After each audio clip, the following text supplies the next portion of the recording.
What's your recovery strategy if you're making changes in a file and inadvertently modify it in an unintended way, but still make a save? Rebuild the file as you recall it? Yeah, sounds time-consuming, and also quite frustrating.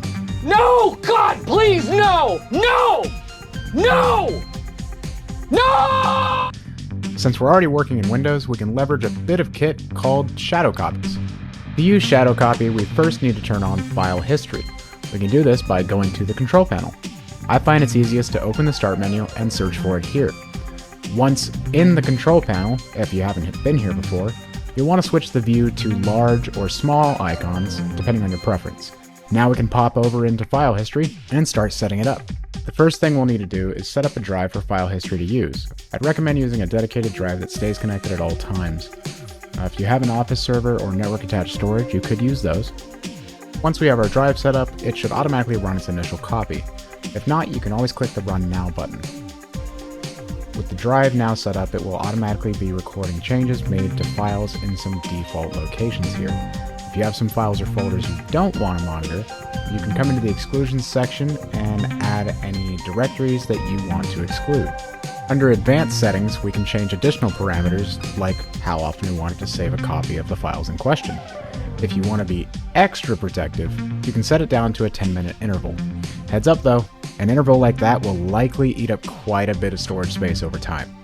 The next option we get here is going to be saved versions. This determines how many copies of each file we're going to hold on to.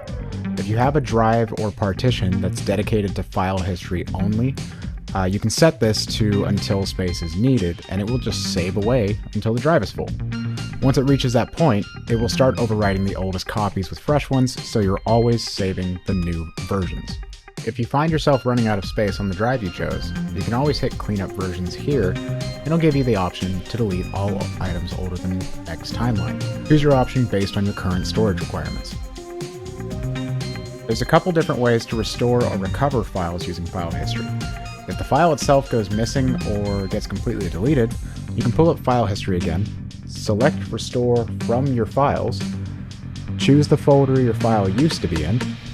Once you find and select the file in question, you can click the green arrow at the bottom of the dialog to restore that file.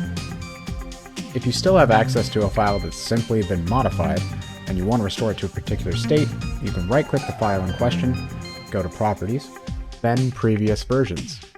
Here you can see all the various versions of the file that have been saved. Depending on when you notice the change, you may need to try a few different versions to get to the content you need. Once you select the version you want, if you click Restore, it will replace the current copy. If you click the arrow here to the right, you can select a new destination for the recovered version if you're unsure. For some files, you'll actually be able to open them directly, and it should open in the default application. If you click Open in File History, it will open a preview of that version, but this may not work with all file types.